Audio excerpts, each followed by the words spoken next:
अभवाय मनोभवाय ते जलजातोदर संभवाय च जगतां प्रभवाय साक्षिणे गुरुवर्याय नमो नमः। करारविन्देन पदारविन्दम् मुखारविन्दे विनिवेशयन्तम् वटस्य पत्रस्य पुटे शयानम् बालं मुकुन्दं मनसा स्मरामि बालं मुकुन्दं मनसा स्मरामि। ప్రియ భగవద్బంధువులారా, మనం ఈరోజు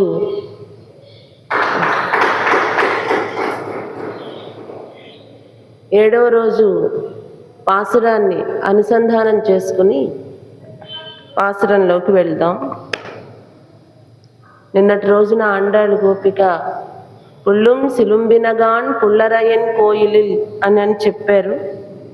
ఈరోజు பாசுரம் கீசு கீசென்றெங்கும் கீசு கீசென்றெங்கும் ஆனைச்சாத்தன் கலந்து பேசென பேச்சிரவம் கேட்டிலையோ பேய பெண்ணே காசும் பிறப்பும் கலகலப்பக்கை பேர்த்து வாசனரங்குலாயிச்சியர்மத்தினால் ஓசை படுத்த தைரரவம் கேட்டிலையோ நாயக பெண் பிள்ளாய் நாராயணன் மூர்த்தி கேசவனை பாடவும் நீ கேட்டே கிடத்தியோ தேசமுடையாய் திரவு ஏலோரெம்பாவாய் கீசு கீசென்றெங்கும் ஆனை చాத்தన్ కలందు. నిన్నటి రోజున ఆండాళ్ గోపిక మనకి పక్షులు కూస్తున్నాయి అని చెప్పింది, పిల్లాయి అని చెప్పింది. పిల్ల ఓ పిల్ల అంటే భగవదానుభవానికి కొత్త దానివైన అని చెప్పింది. అంటే ఆమెకి భగవద్ అనుభవం ఉంది కానీ ఒక రకమైన సిగ్గు ఉంది. నిన్నటి రోజున పిల్లల్ని ఎవరైనా మనం కదిలించి ఏదైనా ఒక పద్యం చెప్పు, ఒక శ్లోకం చెప్పు అని అన్నాం అనుకోండి, వెంటనే వాళ్ళు ఏం చెప్తారంటే వచ్చు స్వామి అని అంటారు. చెప్పమనగానే ఒక రకమైన సిగ్గు వస్తుంది వాళ్ళకి. చాలా మందికి ఉంటుంది ఇది. భగవన్నామం కొంచెం పెద్దగా చెప్పండి అని అంటే చెప్పలేరు, చెబుదామని ఉంటుంది వాళ్ళకి, చెప్పడానికి వాళ్ళు సిగ్గుపడతారు. అంటే వాళ్ళు భగవదానుభవానికి కొత్త అని చెప్పి మనం అనుకోవాలి. అలాంటి పిల్ల నిన్నటి రోజున నిద్రలేపిన గోపిక, ఆమెను పిల్లాయి అన్నారు. ఈరోజు పక్షులే చెప్తుంది ఆండాళ్ గోపిక. నిన్నటి రోజున కూడా పక్షులే చెప్పింది. పుల్లుం సిలుంబిన కాండని చెప్పి కీసు కీసెన్ రెంగుం ఆనైశ్చాత్తన్ కలందు. ఈ రోజు నేను చెప్తుంది అని అంటే పక్షుల్లో వేర్వేషన్ భరద్వాజ పక్షులు అని చెప్తుంది. ఈరోజు కూస్తున్న పక్షులకి ఒక పేరు భరద్వాజ పక్షులు. నిన్న పక్షులు కలకలా ధ్వని చేస్తూ ఆహారం కోసం వెళుతున్నాయి అని చెప్పారు. ఈరోజు పక్షులు కూస్తూ ఉన్నాయి, ఒకటిని ఒకటి మాట్లాడుకుంటూ ఉన్నాయి. ఆ పక్షులు ఎలాగనంటే ఉదయాన్నే లేవంగానే మనం ఎలాగైతే మాట్లాడుకుంటామో అవి కూడా మాట్లాడుకుంటూ ఉన్నాయి. ఏమని మాట్లాడుకుంటున్నాయి? వాటికి ఒక రకమైన భీతి ఉంటుంది కదా. ఏంటి అని అంటే ఆహారం కోసం బయలుదేరుతున్నాం, ఎవరి అంటే వేటగాడి కంట పడకుండా, ఏ ప్రమాదంలోనూ చిక్కుకోకుండా ఆహారం తీసుకొని మనం మళ్ళీ మన బిడ్డలకి ఆహారం తీసుకొని వచ్చేలాగున అనే ఆ భయాన్ని కానీ, లేకపోతే మళ్ళా తిరిగి సాయంత్రం ఈ గూటికి చేరుకునేదాకా మనం మాట్లాడుకోలేమేమో అని కానీ అవి ఉదయాన్నే లేవంగానే మాట్లాడుకుంటూ ఉన్నాయట. చక్కగా మాట్లాడుకుంటున్నాయి. అలా మాట్లాడుకుంటున్న ధ్వని మీకు వినపడుట లేదా అని చెప్పి చెప్తున్నారు. నిన్నటి రోజున పక్షులే, ఈ రోజున పక్షులే. పక్షుల కలకల ధ్వని వినపడుట లేదా అని అన్నారు. ఈరోజు ప్రత్యేకించి భరద్వాజ పక్షులు కూస్తూ ఉన్నాయి, వినపడుట లేదా అని అన్నారు. మనకి మన వాతావరణాన్ని చుట్టూ గమనించితే పక్షులు ప్రతిరోజు అవి ధ్వని వాటి సమయానికి అవి చేస్తూనే ఉంటాయి. కానీ మనకి వసంతకాలం వచ్చింది అనుకోండి, ప్రత్యేకించి కూసే పక్షిని మనం గుర్తిస్తాం కదా. ఎవరు ప్రత్యేకించి వసంతకాలంలో కూసేది? కోకిల. ఖచ్చితంగా అది కూస్తుంది, కోకిలే కదా. ఆ కోకిల కూసినప్పుడు మనం ఎక్కడో కోయిల కూస్తుంది, ఎక్కడో కోయిల కూస్తుంది అని అంటాం. ప్రత్యేకించి దాని కూతని మనం గుర్తిస్తాం. అంతకుముందు కూడా చాలా పక్షులు కిచకిచానో కుక్కు అనో కుహు అనో ఏవో కూస్తూనే ఉంటాయి, గమనించాం. కానీ కోకిల కూసినప్పుడు మాత్రం కోకిల కూస్తుంది అంటాం. దాంతోపాటు మనం ఏం చేస్తాం, దాని స్వరంతో మన స్వరం కలిపి పాడుతూ ఉంటాం. పిల్లలైతే అది చాలా గమ్మత్తుగా కూడా, అదొక ఆటలాగా. వీళ్ళు ఫాస్ట్గా అంటే అది ఫాస్ట్గా అంటుంది, వీళ్ళు స్లోగా అంటే అది స్లోగా అంటుంది, వీళ్ళు దగ్గరగా అంటే అది దగ్గరగా అంటుంది. అలా కూస్తుంది కోకిల. అలానే ఇక్కడ భరద్వాజ పక్షులు కూస్తూ ఉన్నాయి, వినపడుట లేదా అని చెప్పి. భరద్వాజ పక్షులు అని అంటే ఆచార్యులు అని మనం అనుకుందాం, మనకి తెలిసేలాగా. మనం వారి దగ్గరికి వచ్చి ఏవేవో సమస్యలు, ఏవేవో అనుమానాలు ఇవన్నీ అడుగుతూ ఉంటాం. ఇది ఎలాగా, అది ఎలాగా, ఇది ఎలాగా, సందేహాలు. ప్రతిరోజు మనకి గోష్ఠిలో కూడా సందేహాలు అడుగుతూనే ఉంటాం, గురుగారు చెప్తూనే ఉంటారు. అలాగా సందేహాలు మనం అడుగుతూ ఉంటాం. మనం అడగటానికి వాళ్ళు చెప్తారు, వాళ్ళు చెప్పడానికి ముందు వాళ్ళు ఒకటి చేసుకుంటారు. ఏం చేసుకుంటారంటే వాళ్ళు కూడా అధ్యయనం. ఆచార్యుడు అని ఎవరిని అంటారు అని అంటే యజనము, యాజనము, యజ్ఞము, దానము, అధ్యయనము, అధ్యాపనము, ఈ 6 లక్షణాలు ఉంటాయి వాళ్ళకి. ఈ 6 ఉన్న వాళ్ళని ఆచార్యులు అంటారు. అధ్యయనము, అధ్యాపనము, వారు చదువుకుంటారట, ఆ చదువుకున్నది ఇతరులకి చెప్తారట. అలానే యజ్ఞము, దానం, యజనము, ఇలాగా వాళ్ళు హోమం చేస్తారట. మళ్ళీ వాళ్ళు పూజలు చేస్తారు, మన చేత చేయిస్తారు. దానము, ప్రతిగ్రహణము, వాళ్ళు దానం చేస్తారు, మనం ఇచ్చింది కూడా వాళ్ళు స్వీకరిస్తారు. ఇలా ఈ 6 లక్షణాలు వీళ్ళల్లో ఉంటాయి. ఇలా ఉన్న వాళ్ళని ఆచార్యులు అంటారు. ఇలాంటి ఆచార్యులు మొట్టమొదట ఏముంది మనకి?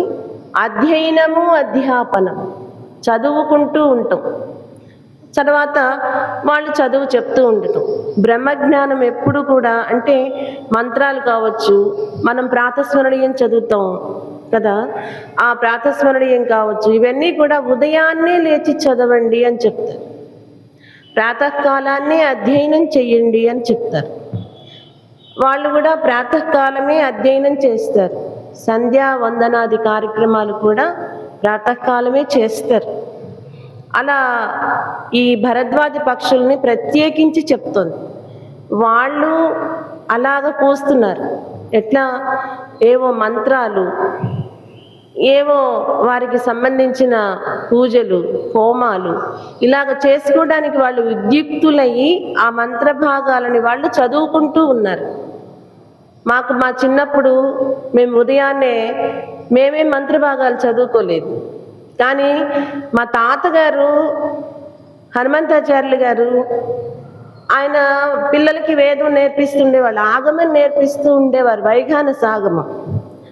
మా ఇంట్లో పిల్లలు ఉండేవాళ్ళు. ఆ పిల్లలు 4ంటికి లేచి చదువుకోవాలి.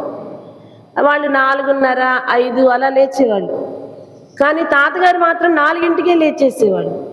లేచి వారు చదువుకునే ముందు ఆయన కూడా ఏదో చదువుకునేవారు.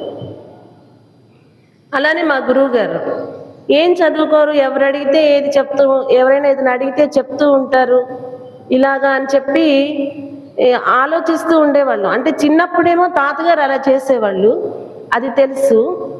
పెద్ద అయిన తర్వాత ఎవరు అడిగినా ఏది అడిగినా ఎలా చెప్తున్నారు, ఎప్పుడు చదువుతున్నారు, ఏం చదువుతున్నారు, ఒక ఆలోచన ఉంటుంది కదా. అని అంటే వారు కూడా అంతే, మా గురువు గారు కూడా అంతే. ఉదయాన్నే ఏమి పనున్నా లేకపోయినా, లేకపోతే రాత్రి ఎంత లేటుగా పడుకున్నా ఆ సమయంలో లేచి ఏదో అధ్యయనం, అది ఏంటో మనకి తెలియదు, ఆ అధ్యయనం చేస్తూనే ఉండేవాళ్ళు. వీళ్ళని భరద్వాజ పక్షులు అంటారు. వారు చదువుకుంటూ ఉంటారు. వారు చదువుకున్నది మళ్ళీ లోకానికి చెప్పడానికి ప్రయత్నం చేసి అందరికీ కూడా దాన్ని ఆ మాధుర్యాన్ని అందిస్తూ ఉంటారు. అనని ఆ తిరుపావైలో ఈ 7వ పాసురం చదువుతూ ఉన్నప్పుడు నాకు అదే గుర్తొస్తుంది. ఈరోజు కూడా అదే, వాళ్ళు ఇలాగనమాట. అందుకని ప్రత్యేకించి ఇక్కడ భరద్వాజ పక్షులు అని చెప్తున్నారు. మనం 7వ పాసురం భరద్వాజ పక్షులు అనగానే వెంటనే భరద్వాజ మహర్షి జపం చేశారు, తర్వాత మళ్ళీ ఆయుష్ అడిగారు, ఈ కథ చెప్తాం మనం. ఆ కథలో ఏమిటి ఉంది అని అంటే, ఆయన వేదం కోసం ఆయన ఎక్కువ సార్లు ఆయన ఆయుష్ని అడిగి తీసుకున్నారు బ్రహ్మగారి దగ్గర అనేది మనకి తెలుస్తుంది మామూలుగా. కానీ మన పరిసర ప్రాంతాల్లో మనం గమనిస్తే వాళ్ళనమాట, తాతగారు కానీ గురువుగారు కానీ వీళ్ళు భరద్వాజ పక్షుల లెక్క. అంటే వాళ్ళు ఆ టైంలో వాళ్ళు ఏదో చదువుకుంటూ ఉంటారు, గమనిస్తే ఎవరు లేపరు వాళ్ళని.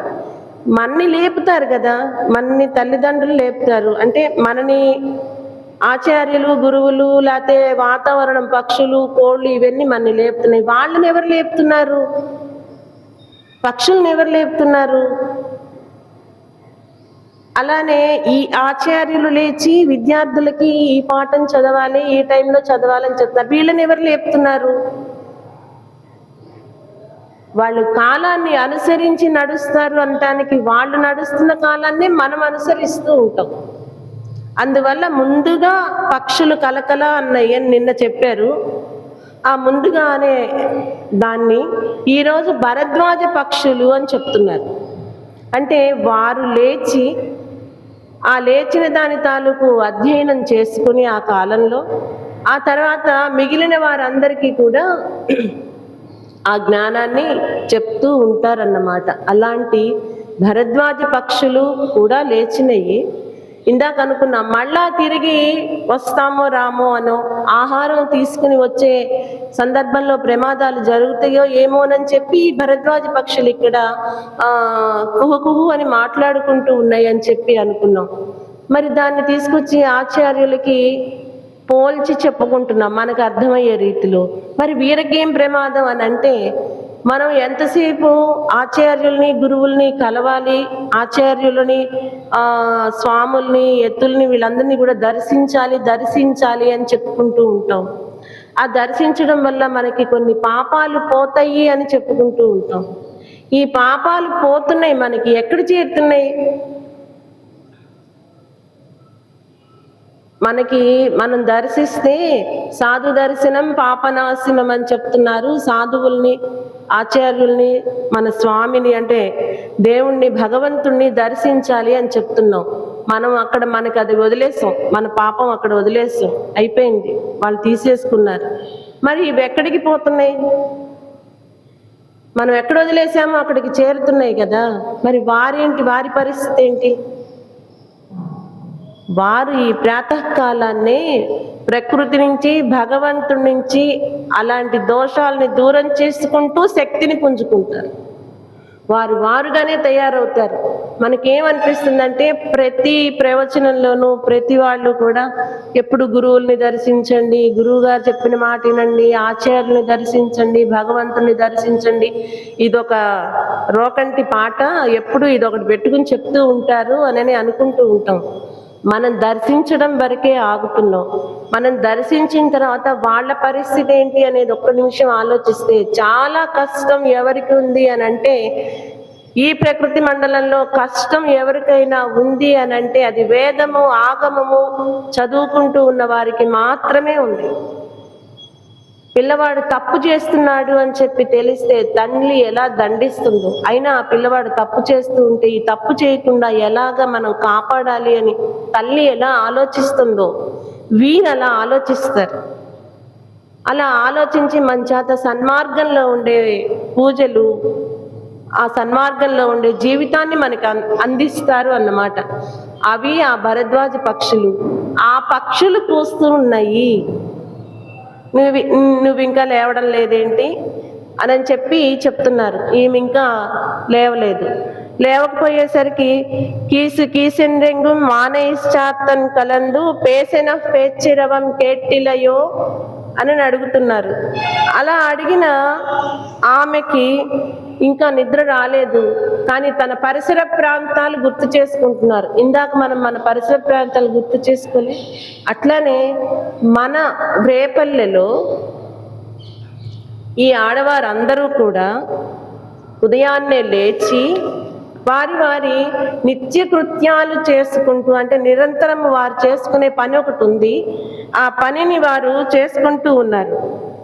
ఏంటి వాళ్ళు చేసే పని అంటే దదిమదన నినాదైః త్యక్త్వ నిద్ర ప్రభాతే నిభృత పదమగారం వల్లవీనాం ప్రవిష్టః ముఖ కమల సమీరైః ఆసు నిర్వాప్య దీపాన్ కబళిత నవనీతః పాతు గోపాల బాలః దదిమదన నినాదైః. ఆ రేపల్లెలో ఏం వినిపిస్తుంది ఉదయాన్నే అంటే? మనకేం వినిపిస్తాయి ఉదయాన్నే? ఉదయం లేవంగానే మనకేం వినిపిస్తాయి? పక్షుల కూతలు వినిపిస్తాయి, తెల్లవారింది అనిపిస్తాయి, ఇలాగ మనకి అన్నీ వినిపిస్తూ ఉంటాయి. కానీ రేపల్లెలో అలా కాదట. రేపల్లెలో ఉదయం అయింది అనడానికి, తెల్లవారుతోంది అనడానికి గుర్తు ఏంటంటే వాళ్ళు వాళ్ళ కవ్వాలతో పెరుగు చిలుకుతూ ఉంటారట.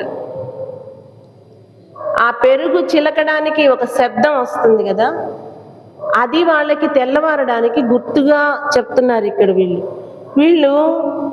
ఈ పెరుగు చిలకడానికి ముందు వాళ్ళ ఆహార్యం ఎలా ఉంటుంది అని అంటే, ఉదయాన్నే లేచి వారు చక్కగా స్నానం చేసి మంచి వస్త్రాలు ధరించి, దేనినైనా సరే ఏ వృత్తిని మనం చేస్తూ ఉన్నామో దాన్ని భగవంతుడిగా భావించాలి అనేది తెలుస్తుంది. మనం ఈ తిరుప్పావై ఈ పాసురలు ఏదైనా చెయ్యాలి, ఆ చేసేది మాత్రం మనం దైవంగా భావించాలి. అలాగా వీళ్ళకి వృత్తి వ్యాపారాలు ఏంటి? ఈ రేపల్లెలు పాలు, పెరుగు, నెయ్యి, వెన్న, ఇవన్నీ వాళ్ళకి ఐశ్వర్యాన్ని ఇచ్చేవి. అవన్నీ ఆ ఐశ్వర్యాన్ని ఇవ్వాలి అని అనేది, అవి ఇస్తాయి అనేది వాళ్ళకి తెలిసి వాటిని దైవంగా భావిస్తారు. దైవం దగ్గరికి మనం ఎలా వెళ్తాం? చక్కగా సుస్నాతయై స్నానం చేస్తూ చక్కగా మంచి వస్త్రాలు ధరించి చాలా పవిత్రంగా వెళ్తాం. అలానే వీరు ఈ కుండల దగ్గరికి వచ్చి పెరుగు చిలకడానికి ముందు వారు అలా వస్తారట. ఎలాగా? తలలు దువ్వుకొని మంచి పరిమళము కలిగిన పువ్వులని ముడుచుకొని అవన్నీ కూడా వాళ్ళు శుభ్రంగా చేసుకొని ఆ పెరుగు చిలకడానికి వస్తారట. ఆ పెరుగు చిలకడానికి వచ్చినప్పుడు ఇక్కడ వాళ్ళు ఆ పెరుగు చిలకాలి అని వచ్చారు కదా రేపల్లెలో ఉన్న గోపికలందరూ కూడా. అది చాలా గట్టిగా ఉందట, పెరుగు చాలా గట్టిగా ఉందట. ఎందుకంటే మనం గత పాసనలు చెప్పుకున్నాం, కృష్ణుడు ఈ రేపల్లె వచ్చిన దగ్గర నుంచి కూడా కృష్ణయ్య పాలు ఎంత కాస్తే యదాచ కృష్ణ ఉద్భూత అది చెప్పుకున్నాం. అలానే పెరుగు వస్తుంది, పెరుగు ఎంత తోడు పెడితే వెన్న ఎంత అయితే నెయ్యి. అలాంటప్పుడు వీళ్ళు చాలా ఎక్కువసేపు పెరుగు చిలకవలసి ఉంటుంది కదా. ఆ పెరుగు చిలకడానికి వీళ్ళు కవ్వం ఎప్పుడైతే అలా పెట్టారో అది చాలా గట్టిగా ఉంటుంది కదా. ఆ గట్టిగా ఉన్న ఆ పెరుగులో ఈ కవ్వాన్ని దించి వాళ్ళు చిలికేటప్పుడు వాళ్ళకి ఉన్న ఆభరణాలు, ఆభరణాలు ఉంటాయి కదా స్త్రీలకి, ఏముంటాయి అని అంటే తాళిబొట్టు, తట్టుబొట్టు, గాజులు. అలానే వాళ్ళు చక్కగా కేశాలు ముడుచుకుని పరిమళమైన సుగంధాలతో కూడిన పువ్వులను ధరించారు కదా. అవన్నీ కూడా జర జర జర సౌండ్ వస్తూ ఉంటాయి. పెరుగు చిలికే వారికి కొంత తెలుస్తుంది దాని ఇది. మనకి ఒక గుంజపాతి కవ్వం పొడవుగా ఉండే పెరుగు చిలికే విధానం తెలుసు కదా. అలా పెరుగు చిలికేవారు ఇలా ఒకసారి ఇలా ఒకసారి ఇట్లా అనేటప్పుడు ఈ గాజులు శబ్దం అవుతున్నాయట. వాళ్ళు ఇలా ఇలా కదులుతూ ఉన్నప్పుడు వారి హృదయాల మీద ఉన్న ఆభరణాలు ఒక చిన్న శబ్దం చేస్తూ ఉన్నాయట. ఈ గాజులు, ఈ ఆభరణాలు, ఈ సౌండ్తో పాటు వాళ్ళు చిలికేటప్పుడు ఈ బాడీ మొత్తం కదులుతుంది కదా, ఈ పువ్వులు కూడా ముడి విడిపోయి జారి వస్తూ ఉన్నాయట, ఆ పరిమళాలు వస్తూ ఉన్నాయట. ఇవన్నీ కలిపి అంటే పరిమళాలు వస్తున్నాయి, ఈ శబ్దం వస్తుంది, వీటిని మించి ఇంకొకటి వస్తుంది. ఏంటి అనగానే ఆ పెరుగు చిలికేటప్పుడు చెరా చెరా ఒక సౌండ్ వస్తుంది. మనం కూడా మజ్జిగ చిలికేటప్పుడు మజ్జిగ చిలుకుతున్న శబ్దం ఒకటి వస్తుంది చూసారా, అలాగా ఒక శబ్దం వస్తుందట. ఆ శబ్దం దది మదన నినాదైహి, ఎప్పుడైతే పెరుగు చిలుకుతూ ఉన్న శబ్దం వస్తూ ఉందో వెంటనే అక్కడ ఒక వ్యక్తి లేచిపోతారు. అంతకుముందు నాన్న స్కూల్ టైం అవుతోంది, లేదు లే అమ్మా తెల్లవారిపోయింది, అందరూ లేచారు, ఇలా ఇలా ఎన్ని చెప్తున్నా కూడా లేవని పిల్లలు వాళ్ళకి ఇష్టమైంది. ఇవాళ తెలుసా, ఇవాళ నీ పుట్టినరోజు, నువ్వు ఇవాళ లేస్తే చక్కగా నీకు తలంటి పోసాక చాలా చాక్లెట్లు ఇస్తాం, చాలా స్వీట్స్, నీకు స్వీట్స్ అంటే ఇష్టం కదా, ఏం చేద్దాం ఇవాళ స్వీట్ అంటే పిల్లవాడు ఎలాగైతే లేచేస్తాడో, ఎప్పుడైతే ఈ పెరుగు చిలుకుతూ ఉన్న శబ్దం వినిపించిందో వెంటనే కృష్ణయ్య లేచేస్తారట. ఆ నినాదం ఎప్పుడైతే విన్నారో త్యక్త్వ నిద్ర ప్రభాతే, వెంటనే టప్పని లేచేస్తారట. పెరుగు చిలుకుతున్నారు, తెల్లవారింది అని చెప్పి లేచేస్తారట. ఆయన లేచి ఆయన స్వామి ఎలా ఉంటారు కృష్ణయ్య, కొంచెం నల్లగా ఉంటారు, కొంచెం అంటే నల్లగా ఉంటారు కదా, నల్లగా ఉన్న ఆయన తెల్లవారేటప్పుడు మనకి ఎలా ఉంటుంది ప్రకృతి, నీడగా ఉంటుంది, అంటే కనిపించినట్లు ఉంటుంది.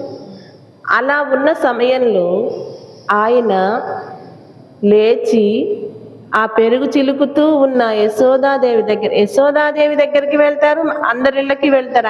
ఆ టైంలో ఆయనకి ఎక్కడికి వెళ్ళాలనిపిస్తే అక్కడికి వెళ్తారు. ఎందుకు ఎక్కడికి వెళ్ళాలనిపిస్తే అక్కడికి వెళ్తారంటే ఎవరు మనసు పెట్టి ధ్యానం చేస్తున్నారో వాళ్ళ దగ్గరికి వెళ్తుంటారు. అలాగా ఆయన లేచి వెళ్ళి ఆ ఒక్కొక్కళ్ళ ఇల్లు చెక్ చేసుకుంటూ వెళ్తూ ఉంటారట.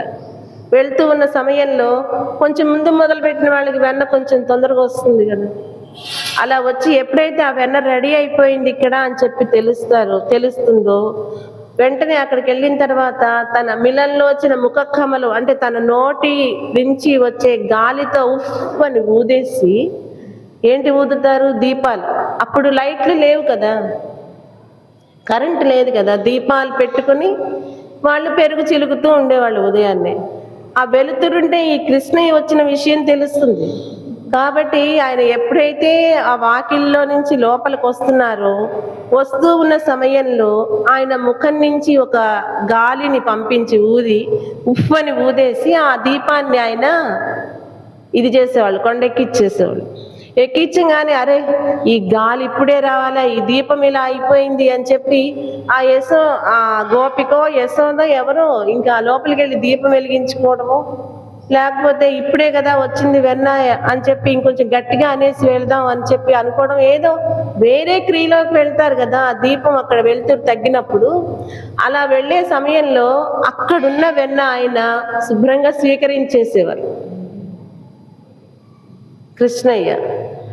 వాళ్ళు ఎంత అదృష్టవంతులో కదా, చాలా అదృష్టవంతులు.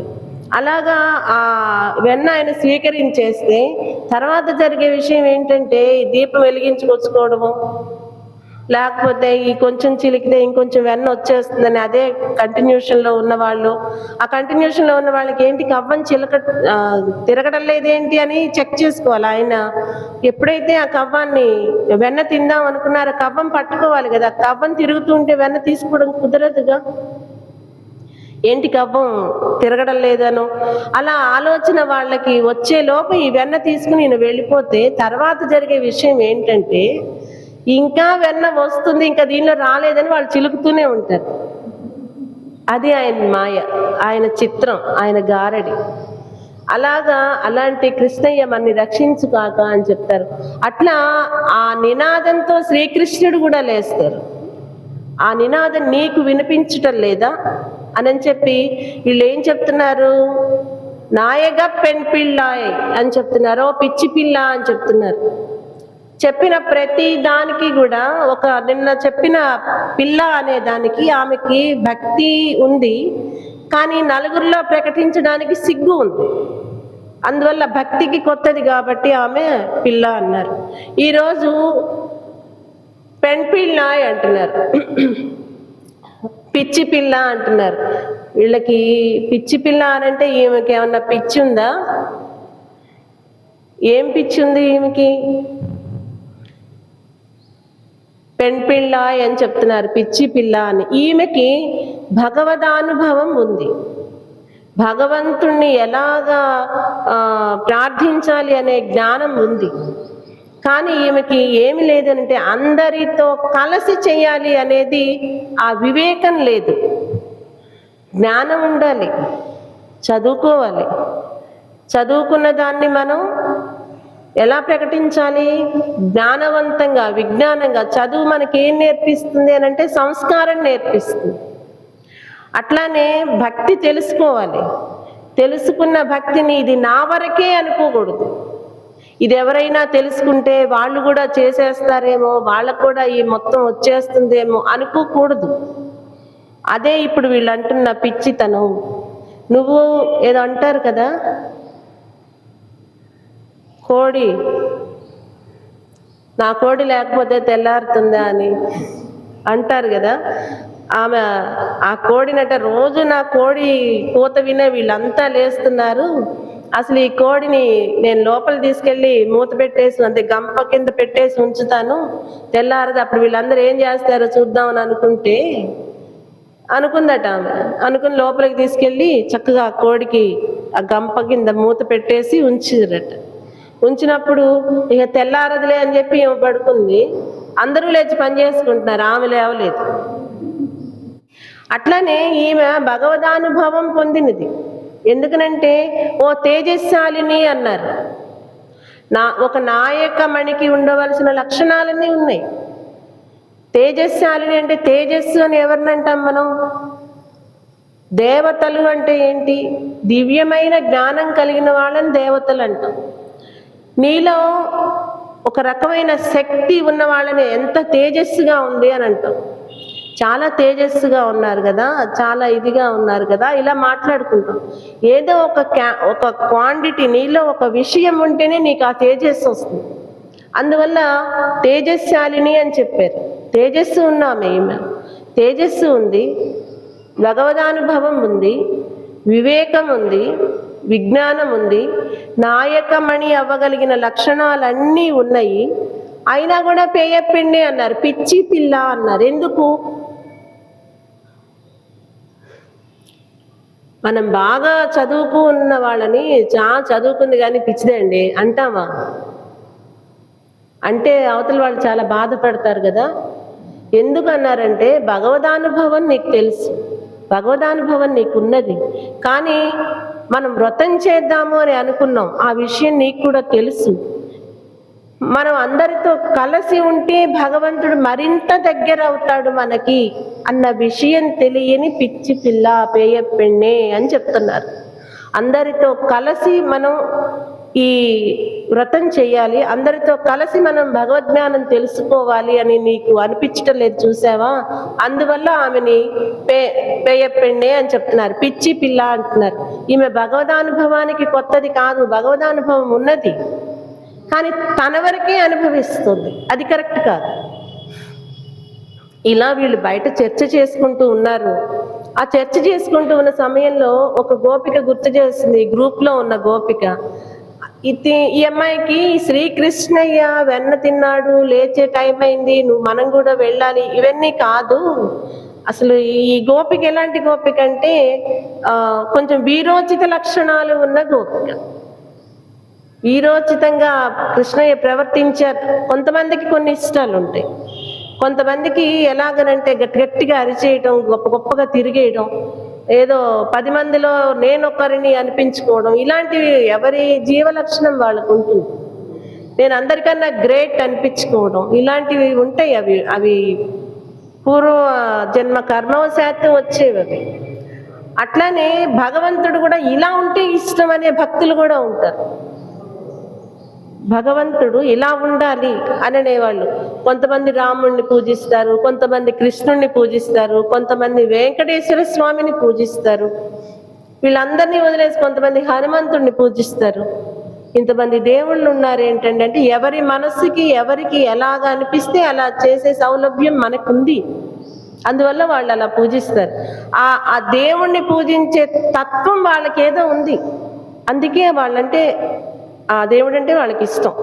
అట్లానే ఇప్పుడు ఈ కృష్ణయ్య, వెన్న తింటున్న కృష్ణయ్య కొంతమందికి ఇష్టం.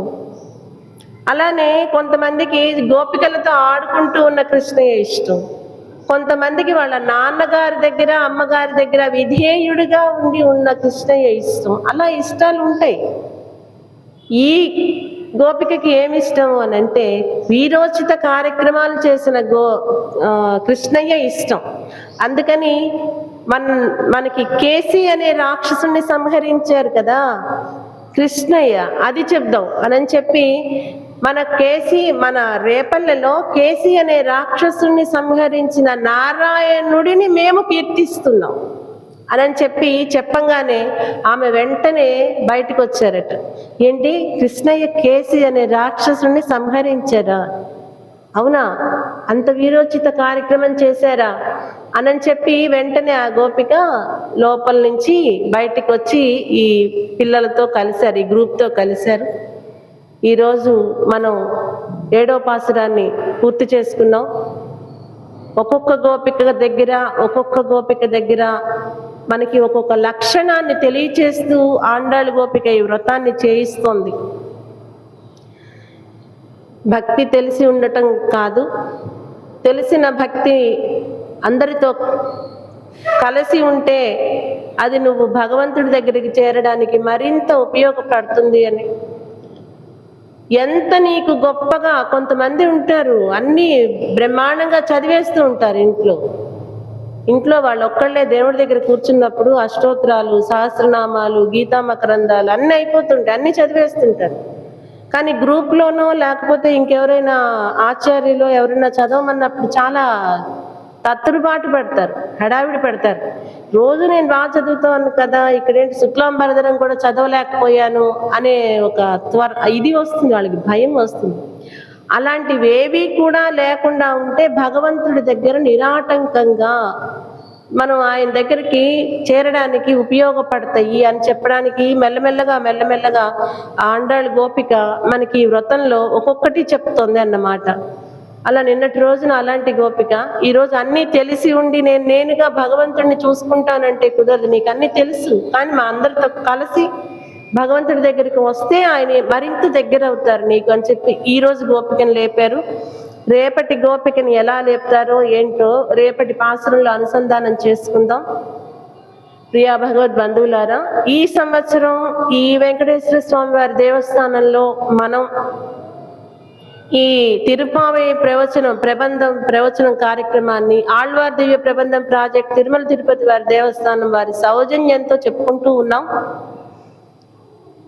ఆళ్వార్ దివ్య ప్రబంధం ప్రాజెక్టు గతంలో కూడా అంటే 2011-12లో కూడా చెప్పుకున్నాం మనం. ఇక్కడ ఇది 2వసారి.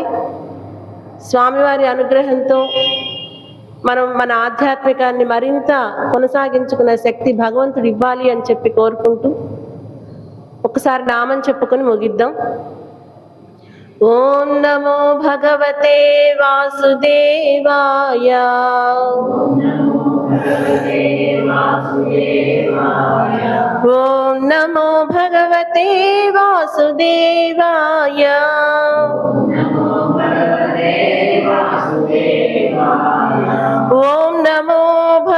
భగవతే వాసుదేవాయ. ఓం నమో భగవతే వాసుదేవాయ.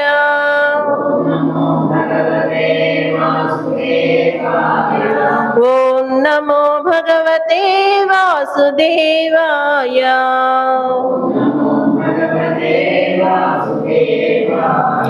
ఓం నమో భగవతే వాసుదేవాయ.